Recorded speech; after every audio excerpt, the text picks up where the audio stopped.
everybody. Welcome back. Uh, Hope you enjoyed the last session. We now move on to the next session, which is again a very interesting and important topic in the current age. New channels, new customers. How do you reach, build, and engage with your customers across channels? And we have a very eminent panel here today. Some of the most well-established brands, some who have mastered the art of omni-channel. Lenskart, yes, we all know, has done quite a bit of around omni-channel. So you can see both online, offline stores. We have Body Shop, who are looking at omni-channel as a strategy. Metro brands, yes, again, a very powerful brand and looking at omni-channel in a big way. And then we have Vinculum, one of India's largest omni-channel enabler, I would say. And everybody knows Venkat as a person in the retail e-commerce space. I would like to hand this over to Venkat. Venkat, over to you, and you can start the session.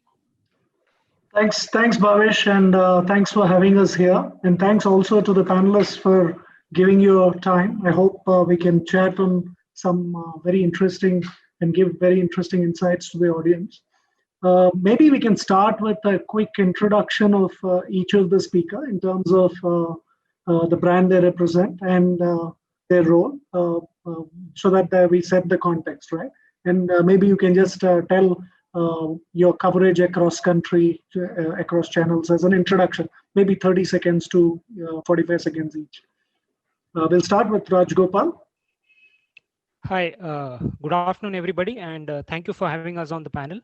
Right, my name is Raj Naik, and I'm here as from Metro Brands Limited, where I work as a Chief Technology Officer.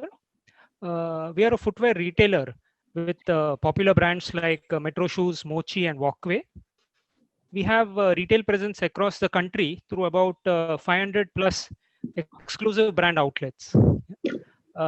Pre-COVID, our presence was primarily driven through offline sales, with a small revenue stream coming in through online channels. And well, COVID has changed all of that. Thank you. We'll go to Ramnik next. Yeah, hi. So my name is Ramnik.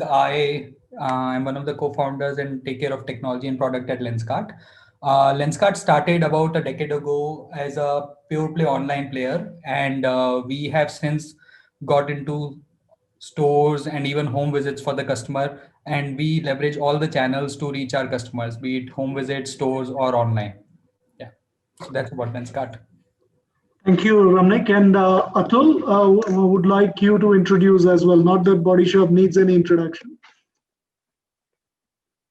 Atul, we're not able to hear you. You'll have to unmute yourself. Thank you. So this is an all-men panel. So perhaps not, there is not that much amount of brand recall. Having said that, yes, 100% of all women know what the brand stands for and what the brand is all about.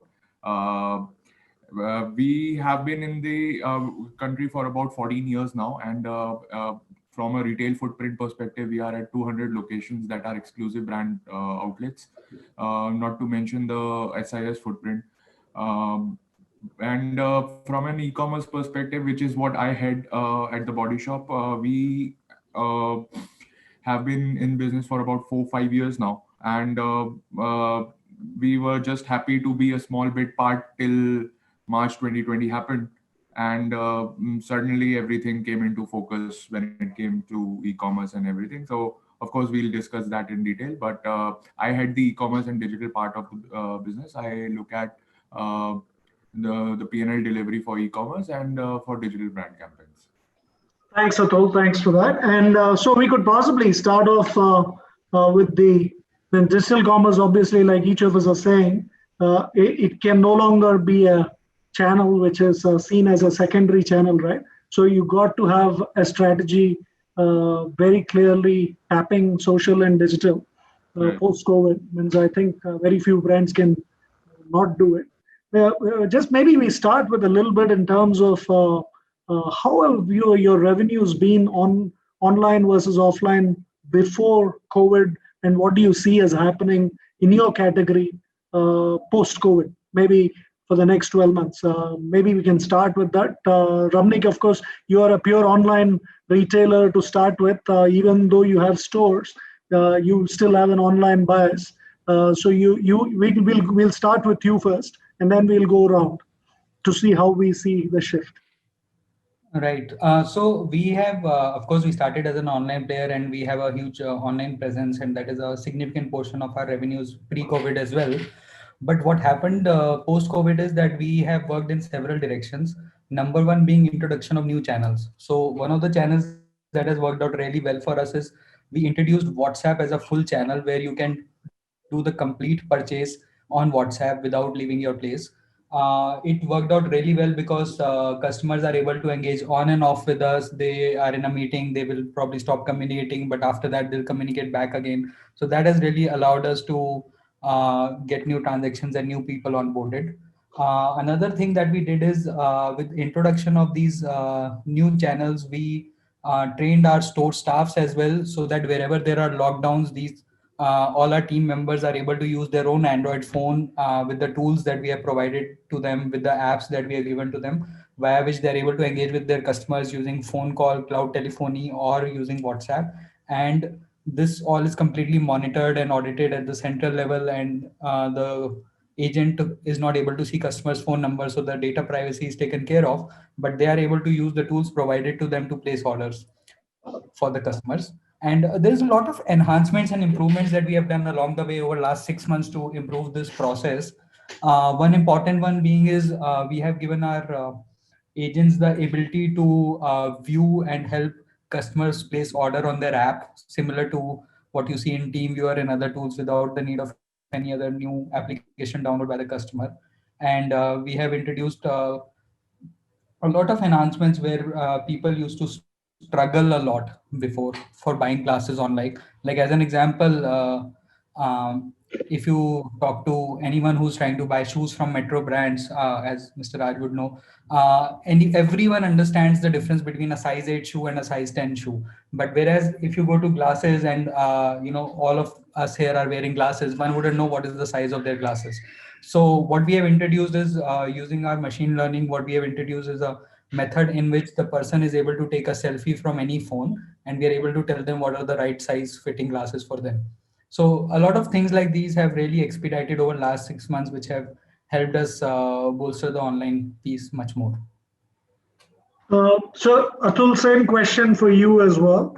How do you see revenues prior to COVID, and how do you see the shift post, and what steps are you taking there? We can go to the steps in detail. Means we can take it Yeah, through. I think there are two ways to sort of approach this question. One is that what was the external impact of what happened, and what has been the internal sort of impact within the teams and within the management, and how do we see things. So the external impact was there to see in March, and I think most of April, 100% of all our stores were closed. So we are a very high loyalty driven brand, and the loyal customers who are looking for a replenishment sort of came flocking to our online stores. Even at our online stores at that point of time, while we were able to accept the orders, we were not able to fulfill those. So it required a lot of customer communication. It required us to actually all of us turn into customer care representatives overnight, actually started calling up people. So there was a lot of hustle involved. While things started, I would say normalizing towards the end of May in terms of supply chain and in terms of last mile delivery. The impact of the lockdown did not go away. In fact, it hasn't. It won't ever go away. That's my sort of theory. I think what this pandemic has done is that moved the scale for e-commerce industry at least by 3-4 years. What we would have reached by 2022, 2023, we've accelerated in 2020 itself. What with that came, a lot of operational issues, and I'm talking real stuff here, where we are not where we're geared to process X orders at a given point of time. We were facing a backlog of 4x orders, plus there's a 4x volume that's coming in on a daily basis. So yes, I mean, it was the first few months actually went on to responding to the situation, rather than actively actively doing something about it. But once we sort of got the grip on it, and started figuring out that this is the new normal, the most over abused phrase right now, but this is what is going to happen. We actually started charting out the steps still for the next few quarters. And I think the biggest theme that has emerged, and I'm sure the other two guys that are here are would sort of they're technologists at heart, so they would all have already they would that would have been their first line of thought, but it didn't come naturally to us. um, Investment in technology, investment in systems, investment in customer facing, I would say technologies again. All of that sort of took precedence over everything else. We are, as a very traditional setup, from a very traditional setup, we are looking at AR VR technologies. We are looking at machine learning based personalization. We are looking at post order tracking, mechanisms and things like that. So a tectonic shift has happened where, in terms of where Body Shop in India was, which was a completely store driven brand, and e-commerce as an afterthought, to e-commerce being a one-third part of the entire scheme of things. So yes, it has been quite a phase for in the last 6 months. So that's interesting. So at least I got the number out of you. One third of the revenues you are targeting from online. Of Okay, course. but it's interesting, right? And are you making in terms of steps to? Are you seeing your customer base changing as well? Have you done any analysis on who is shopping? Uh, I mean, what initially did happen was that there was a migration of an existing customer from offline to online, which basically is something that we immediately expected, because our customers are very purchase cycle oriented. Every 3 months they have to get hold of their favorite skincare product. So we knew that all of that hold of customer who comes back to the store to replenish will come online now. But I would say that what the strength of online that was always there has actually magnified, is that we were always the chief driver of new customer acquisition in the company, and that has continued to, in fact, now at a 4x 5x scale, we are doing 4x 5x new customer acquisition. So in a way, it has been a blessing in disguise that we are able to sort of attract customers away from other brands as well, and we're able to And yeah. sorry. Continue, Go please on, go continue. on. Yeah. No, I was just about to ask, have the numbers actually gone up compared to pre-COVID overall? We are talking about parity in October, Okay, great. and I don't think we are talking about growth as of yet. I think that's we have to be very hot-headedly optimistic to be talking about growth. But currently we are talking about parity in October, and uh, by 2021, March 2021, April 2021, we should be back on the growth path. Yeah, which is the point, right? So if you're keeping on the numbers the way it's panning out, you possibly will see the growth by that timeline. So which is Hopefully, consistent with unless, what we are unless seeing. Yeah. I mean, again, we none of us are scientists here, so we don't know what is going to happen. So let's see. But scientists also don't know. I mean, and of course, if you're a Trump fan, he will say they just don't know. So, Yeah. so but Mr. Rajgopal, so to you, similar question. In your industry, how do you see Sure. the change in behavior, and how are you looking at engaging with customers, and what part of your revenues do you think will be online? Sure. So, historically, we have been a very strong offline player, giving the kind of experience that the customer wants. when they arrive at a store. Yeah. And something to retort to what Ramnik says. So while shoes have fixed sizes, the kind of inners that are there determine the experience once one wears it, right? So in the footwear industry, the touch feel becomes very important for the end customer. Yeah. Now, with respect to how the shifts have happened, online revenues have seen a sharp uptick, right? And offline revenues took a bad hit in the initial few months of COVID, but things are catching up quite fast now with the unlocks that are happening within the ecosystem. Yeah. And with more and more people stepping out of their homes and being willing to go out to the local stores, right, to catch up with their offline retail therapy, right? So things look quite positive out there. Now, with respect to what changed in the on account of COVID, right? So all the smart spending as far as advertising promotions, shifted and quite logically from offline to digital channels. Yeah. So online advertising, search engine optimization, etc., came on the forefront. We ran innovative campaigns like store on wheel, store to door, wherein if you reach out to us on WhatsApp, etc., some or fill up an online form expressing interest, people will come to your doorstep, okay, with all the necessities that need which are there with respect to sanitization and keeping the customer comfortable and feeling secure when trying out the footwear. And that has seen a very good traction, okay, overall within our sales. Yeah. And with respect to online, yeah, we do sell by multiple marketplaces and have our own websites, right? And what happens is that when you start moving the primary source of revenue from offline to online, there is significant need for robust systems in place in order to engineer and thrive in this particular scenario. So there's a need for a very robust order management system. Warehouse management systems also come into play out here. Marketplace connectivity to all the third party marketplaces come to fore, given the larger order volume that comes along with this. And most importantly, when you deal with third party marketplaces, having robust reconciliation systems becomes the order of the day to ensure that what you've sold and what you have paid back by the marketplaces tally. Yeah.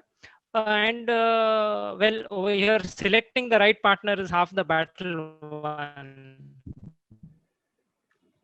We're just losing your voice a bit, sir. So you may have to repeat the last part. Sure. So, okay, we do sell through multiple marketplaces and websites. Yeah.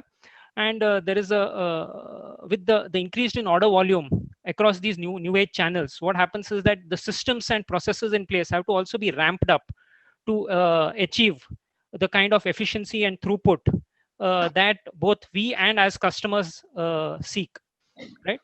In order to achieve that, one needs to have strong systems in place for order management, warehouse management, uh, marketplace connectivity, right?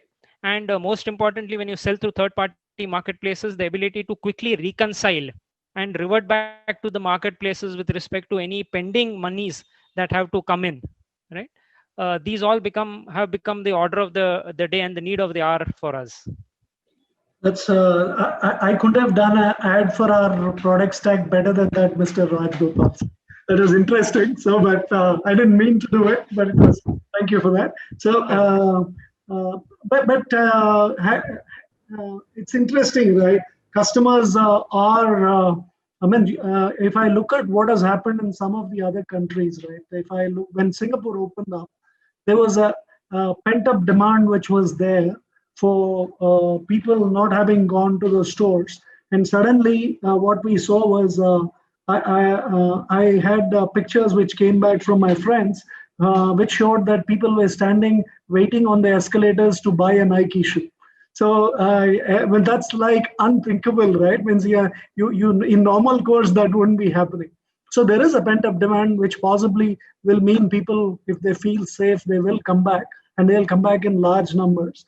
But nevertheless, this shift has happened, right? Now, how do you work to your advantage in terms of increasing the number of customers for you, right? In terms of, can you actually increase the overall pie, right? And that, I guess, some of the brands will do better than the others. Means, are you looking at social strategies as well, sir? I'll just come to Ramnik in a minute. They're doing some interesting stuff there. And also, I want to hear a little bit about the direct to, I mean, the store on wheels, which you spoke about. Are you thinking of, weekly a truck which resembles a store with all your shoes going, or only people who have showed interest? Means, why I'm asking is, I see many brands doing this. So not just, means, one is, of course, food brands and fruits, vegetables, FMCG, of course. I've seen many people do it. But I also see jeans, Lee, Levi's, etc., and a few other people who are nicely bringing a truck, and people are they're also doing kind of a pre-booking, if I may say, and to create a minimum number, and then they're coming into the buildings and try to hit 5,000 people one shot. What are your thoughts there? And we'll that's right. I do believe that is the order of the day, because it'll still be some time before everybody is comfortable enough to leave the confines of their flats, homes, or societies, right, and moving out to the malls to do their shopping. Now, what is important over here is to leverage both offline and online channels in smart ways, right? Especially offline, since it's under stress, rather than the customer going to the store, if you can get the store to the customer, right, that itself tends to be a game changer. Both and leveraging the store on wheels also acts does the dual purpose of selling and also advertising, right? Given that a lot of people stay in societies which have hundreds if not thousands of people living in a cluster, okay, there is, one sees a tremendous kind of response, enthusiastic response, if I may say so, for such initiatives. And I do believe more and more brands will adopt this approach, okay. And in places, in cities especially, where the real estate is very expensive, one might soon realize that for a bang for a buck, okay, as far as retail is concerned, okay, to a certain degree, this will definitely bring in good traction going ahead. And I can, means, from a tech perspective, I can tell you this, sir. We actually gave up 35% of our workspace because we were sure that even after everything settles in, more than 50% will never be back to work and working from an office. So absolutely, I couldn't agree with you more. We said where there's an opportunity, reduce the real estate cost. So, but that, I'll come to some questions around that. Ramnik, you have done some very interesting direct-to-consumer engagement strategies where you're giving service at home kind of thing. Can you talk us through a little bit of that and what learnings can be there for other brands? Yeah, sure. So there are a couple of things in specifically eyewear buying process which are important for the customers. One is getting their eyes checked up, and second one is for some people it is important to try glasses on before they purchase them. So we already have the ability for you to give access to your camera on your app, and using augmented reality we are able to flick glasses on your face and you're able to see them in 3D of how they're looking on you. But on top of it, the other thing that we have done is we have a team of optometrists across multiple cities, and you can go on the app, and just like Ola or Uber, you are able to see if there is an optometrist nearby, or you can schedule an appointment for next day or next week, or within 1 hour if you see the person around your place. And you can track the person coming to your place. They come, they are fully sanitized, they bring all the kits with them, they get your eyes checked up at your comfort of your place, and then they are able to bring with them a set of sample frames which you get to try on and place orders then and there. So this channel has seen a very good growth during this period, and is a popular one versus people coming to stores. Yeah, so this has been one of the interesting areas that we have worked on so far. Both the WhatsApp sales and training salespeople to sell online and the customer service, I think most industries can adopt some of the learnings from you. in terms of Yeah, how to I think engage with customers. the depth of WhatsApp channel, and slowly they are really opening up their e-commerce in India. They've just launched cataloging feature also in India. So I think there is a lot of scope with the amount of people which are there. Awesome. And Atul, what are your thoughts on that? Means, are you guys looking at something in this direction? What are you doing? So to be honest, I mean, compared to perhaps what Ramneek at Lenskart has been able to achieve, our pace of adaptation for technology or any new business model is slower.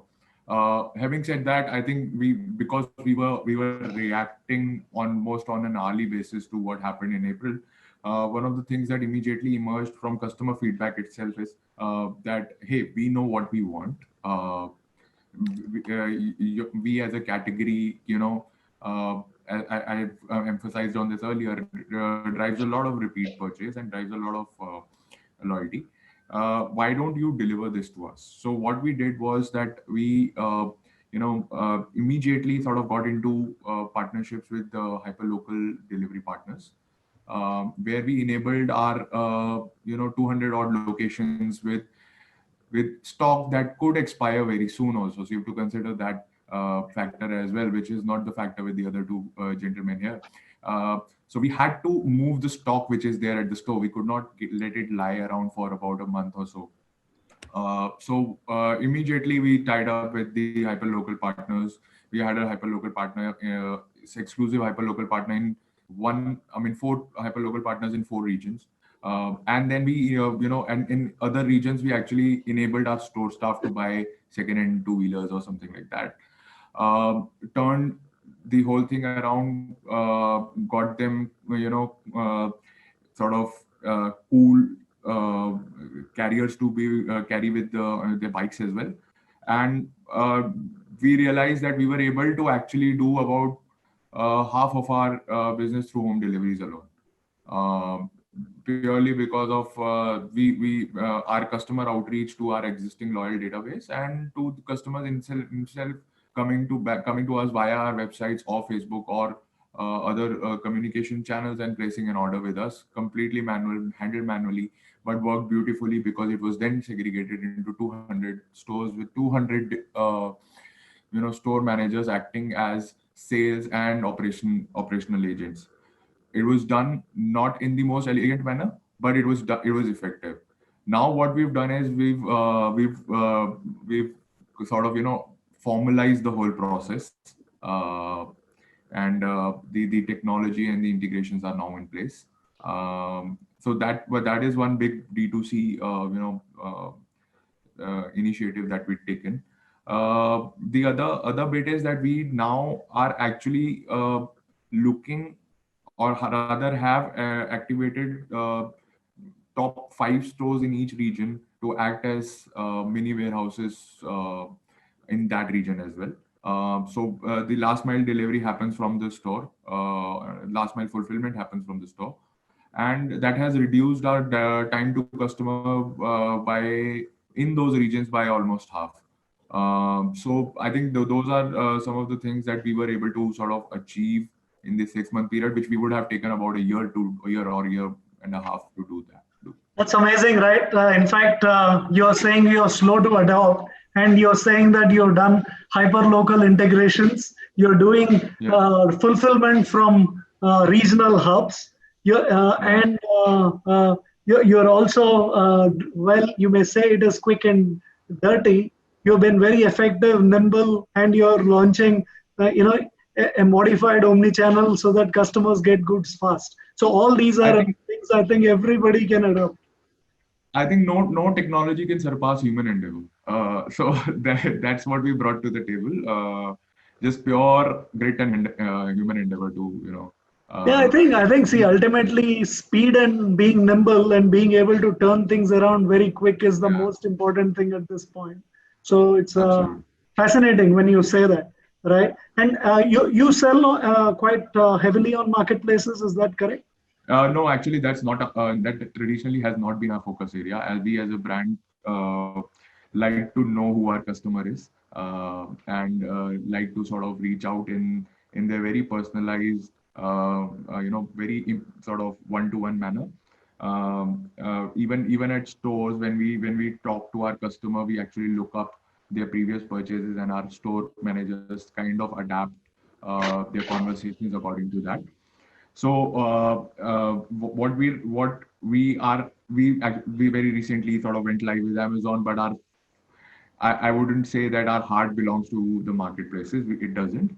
We want the customer to come to us and purchase from us. And not the category specific marketplaces as well, specifically.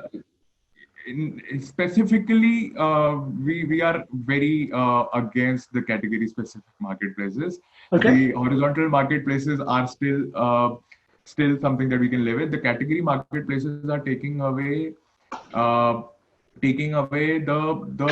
more expensive part of our portfolio, and then people who come to our store buy for on an average 2,500 to 3,000. Whereas on these marketplaces, they end up purchasing for 600, 700. So that's a whole different buying experience, and a whole different kind of customer that we are attracting, which is what we don't want. So I knew the answer, Atul, but I just wanted to get a different view. We wanted to put me on the spot. Since we work with you, I know the numbers, but yeah, I was just curious to see what your response would be. But tell me something. Are you thinking? See, you do work with multiple brands, right? Are you thinking of a kind of a marketplace yourself? We are. I mean, that's a group decision. I think not the right forum to discuss this right now. Okay. And what do you think about other brands? Otherwise, do you think there is a case for it? Retailers opening marketplaces as a topic. No, so are you suggesting that we should? I'm not suggesting you. I'm saying about trends. Means because we are also trying to give information to people. So it could be we can ask Raj also whether that's something they would think. But what we are saying is there a case? I'm actually seeing this where many retailers are launching marketplaces in the region, other countries. Okay, so we are actually working with half a dozen of them. So, which is why I asked that question. As a trend, I'm seeing that also one player in the tech space has gone and become a unicorn out of nowhere. Suddenly they raised 500 odd million. So, which of course they're a player known, but they were definitely not in that league. So, which is very interesting. And their only case is that they work with retailers and open marketplaces. Sure, but I think unlike the other two gentlemen here, we are a single brand, and these guys are aggregator of brands as well. So don't think I'm the right person to answer that question. I think Raj. Fair enough. No, I'm just asking from a trend. So, Mr. Raj, what do you think? Is that something? The straight answer to that is that in this day and age, that is the right way to go. Okay. The flip side of that, of course, is that while a lot will attempt it, only a few will survive and thrive in this particular area. Point being said, see, a lot of smaller retailers are also at an existential threat, right? And everybody wants to be tight as far as working capital is concerned, right? This combination is very apt where the stronger brands or stronger brand specific websites, can look at adopting marketplace models like drop shipping, etc., right? Have some sales for themselves and also help other smaller brands to survive through these times, if I may say so. Sure. So I think that wouldn't be an apt question for Lenskart as well, but we can still ask about what are your plans overall? Are you looking to go? You are obviously have a beautiful blueprint in the country. Are you thinking about extending it to other countries? And what opportunities do you see? Because you possibly have the blueprint to succeed in many places with your model. So we already have a presence in Singapore, where we have about 7 to 8 stores as well as online presence. And we are operating in multiple countries, primarily via our online channel, and we get and ship orders on daily basis. So we will continue to grow in online and, possibly explore a couple of geographies for omni-channel as well. Very interesting. And I have a from a in terms of what I've noted down as key areas which are coming out as recommendations. So, strong tech partner to enable you to go omni-channel and sell across channels, and have hyper-local integrations and reach products direct faster to customers. I also looked at converting certain stores in the nearby locations as potential ways to reach the product faster to customers, and engaging with customers at home and making sure they continue to work with you closely. These are some of the messages I took out in terms of suggestions to other brands. Now, there are a couple of other areas I wanted to talk. So, subscription as a model to make sure people regularly buy. Means this could be interesting. You possibly do it already, Atul.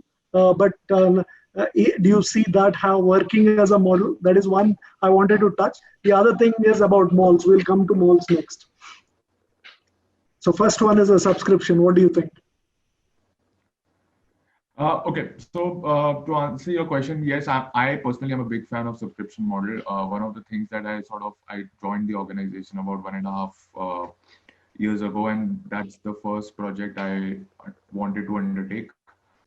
Then normal work happened. It's a pet project of mine, and I want to deliver this as soon as possible. I think earlier I was thinking that while I was looking for solutions, there were not many solutions. There are solutions for subscription and save model out there that you can simply plug and play and take live tomorrow. So we're looking at different options.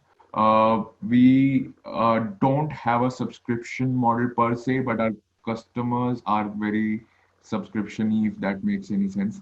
I'm sure Ramneek has a better answer for this, purely because I think lenses are contact lenses are subscribed a lot. Yeah, we do have a subscription model enabled at Lenskart, and you're right, it's primarily for contact lenses that we have it enabled. But right now, it is getting a little better with more payment instruments like wallets and UPI and all, where we are able to deduct the payments for recurring orders. But historically, the success rate has not been very good because of the lack of balance in the wallets and things of those nature. But I think with the recent introduction of UPI supporting that, this is something which is going to be interesting, and we'll see more uptake of that. Sure. Okay. And what steps have you taken? This can be answered by any of you in terms of keeping things safe for your employees and customers. What exactly are the things which you have done? How much of the workforce is working from home, and how much of the workforce from offices? I'm asking more generically as a clue to how the industry is moving. So that's maybe any of you can take it first. Yeah, Raj here. Hi. So with respect to majority of us are working from home, exceptions being where people have to handle the physical goods, namely the warehouse or the stores which are there, right? Over there also social distancing norms are maintained. There are multiple teams, who work together, right? Thereby ensuring that, if anyone is unfortunately impacted on account of COVID, right? That team can separately be segregated, and given leave, right? So also most importantly, comfort factor with respect to sanitization is very important, and the perception of that is very important for customers who walk into our stores, right? So we ensure that there are proper procedures laid down for minimal, if zero contact operations within the store, and regular sanitization is also the need of the hour and is definitely carried out within all our stores. We also make it a point to advertise the process that is going to be followed, thereby ensuring that the customer is well informed and comfortable in their in-store experience. I agree with that. The perception, right? Means when I order online, even food online, if someone says, the delivery person has been temperature checked, or, the chef temperatures were these, then I feel more comfortable ordering from that place. So, and I'm one of the guys who jumped on that early. So, which at least meant that, means that as a trend, I would say that really perception is very critical. Sorry, Ramnik, you want to add anything there? So in our case, for our corporate staff, we are 100% work from home. We have not gone back to offices since March. Our call centers, we quickly moved to cloud telephony, and from the time lockdown started, in fact, a week before lockdown started, we completely moved our call centers to home, where people are able to easily log in using their existing devices and assist customers over there. Our supply chain and production facilities, we have divided into multiple separate areas with separate in and out points, and social distancing being maintained. But for us, the area where we have maximum, sort of movement of people is, of course, going to be our stores. And over there, we have taken several steps. Like the natural behavior at store is to pick up glasses and try several glasses. So we have got COVID ovens across the country, where as soon as you try a glass, you put it back in a tray, and that is then put for sanitization using UV rays. We have, of course, launched contact lens payment, and for people who don't want to try glasses on their face physically, they can also use the app to try it using our augmented reality technology within the store itself for the store inventory. So there are multiple steps taken at our end for all these areas to ensure that we are able to run safely. Very interesting. And from I don't know, I think we're running close on time, but a couple of questions before we finish. One is, from a security standpoint, what steps are you taking for ensuring data security and from a tech perspective, and also information security of your customers? So are you seeing, from a tech vendor perspective, I can say that what we used to do in a year, we are forced to do in a quarter now. So, and all our pen tests, etc., everything is accelerated. So we are doing way more than what we were doing. It'll be interesting to know from your side recommendations for other customers, brands, retailers, what steps you're taking. Atul, do you want to talk, or anyone else? Yeah. No, I don't think I have a very intelligent answer to this. So I'll just let the CTOs answer. Okay. Raj, do you want to? Yeah, of course, like you rightly said, we've accelerated everything as far as cyber security and information security is concerned, with respect to pen tests, with respect to info security audits, etc. Right, ensuring that all access, and especially suddenly we moved from an office environment to people remotely accessing anything and everything. Right, put in both firewall rules, VPN-based access, multi-factor authentication rollout, right, which is very key in this day and age were done. We also addressed one of the most important things that, when you wear a technology hat, one might tend to forget. That is awareness, okay, on one of the main vectors of information security risk, which is social engineering, right? So we ran an awareness campaign internally also, and with specific examples on how attacks happen, be they phishing, be they social engineering based attacks, etc. And net, the attempt is to ensure that the awareness with respect to cyber attacks, etc., is also taken up a notch. Right? It's amazing. Yeah, I think that's quite useful. Awareness of what you're doing. I think not everybody is doing it. That's right. The other thing I would recommend to brands also is to look at what many people may not be aware of is cyber liability insurance, right? Is something that I would recommend in this day and age for all organizations to be protected with. Awesome. I think we're coming to the end of it. We can open up for questions from the audience. So I would request Bhavesh to help us out to open up for audience questions. I think Venkat will have to wrap it up. Maybe running late. Okay. Take it offline. So thank you very much, Venkat, and the eminent panelists. Thank you, Ramnik, for taking out your time. Rajgopal and Atul, thank you very much for joining us. Hope the delegates enjoyed this session. We will share the feedback of the session post the event. Request everybody to please fill the feedback form for sessions for your overall experience to make it much better. Thank you, Venkat, and look forward to seeing you again. Thanks. Thank you very much, and thanks to all the panelists, and thanks to you, Bhavesh, for having us here. Thank you. Thank you, everybody. Thank Stay you, safe. everyone. Bye-bye. Thank you.